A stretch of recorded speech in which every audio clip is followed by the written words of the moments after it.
Howdy folks, and welcome to today's Star Wars lore episode, which is on the single trooper aerial platform.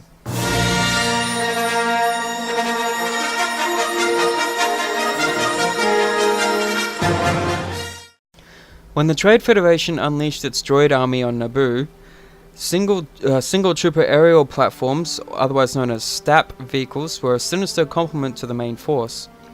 While heavy tanks and monstrous armored transports slumbered slowly across the grass-covered plains, the nimble STAPs could fly swiftly and easily over terrain inaccessible to these heavier forms of artillery.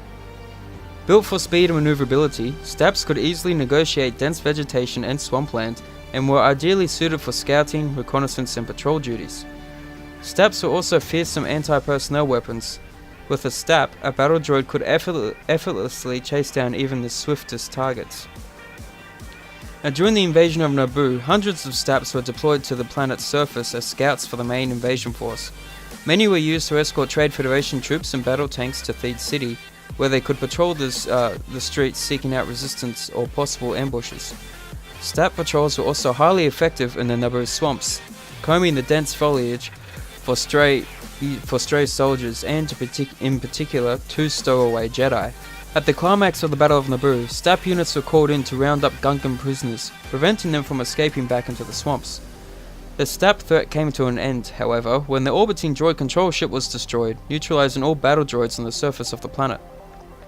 Jedi Master Qui-Gon Jinn himself had a close encounter with a STAP patrol while traveling through the Naboo swamps to warn the populace of the imminent invasion.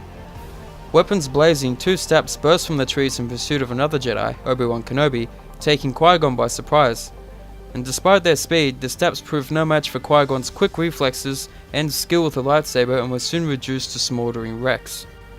Now, STAPs were very loosely based on civilian vehicles called airhooks, small repulsive vehicles widely used for negotiating the narrow streets of dense cities.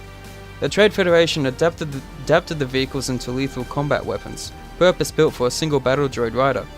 With high-speed turbines and powerful twin blasters, STAPs multiplied a battle droid's agility and destructive capability.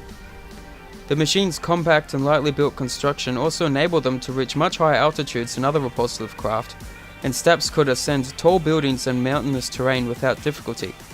Fleeing enemies soon discovered there were few hiding places a droid on a STAP could not reach. The light construction and minimalist design of the STAP left no room for the creature comforts required by a human pilot. But essentially, the vehicle consisted of a gun turret attached to an engine, to which the battle droid clung using footlocks and handlebars. Despite its size, the STAP was a powerful machine that transformed its rider into a deadly flying arsenal. Despite the vehicle's advantages in combat, STAPs had several limitations as weapons of war. Onboard energy cells required periodic recharging, limiting the machine's range to short-term sorties and patrols. And the STAP's minimal design and lack of heavy armor made it vulnerable to direct blaster hits, and battle droids rode their platforms exposed to enemy fire. Now, the Republic used a variety of small repulse lift equivalents to the STAP, and most common were the Biker Advanced Recon Commando, or BARC, speeder bikes. For cold weather battlefields, there was also the Freako bike, though these proved less successful. And the BARC speeders were replaced in the Imperial era by older Aerotech speeder bikes. Now, cheaper, less armoured and more lightly armed than the Republic equivalent, they were still an effective addition to the Empire's arsenal. And that is the single trooper aerial platform, or STAP. Now, if you like the video, be sure to drop a like, subscribe if you're new to keep up to date with my videos, leave a comment or 2 with your thoughts on the video as well if you like, and I'll talk to you all on the next one. Later.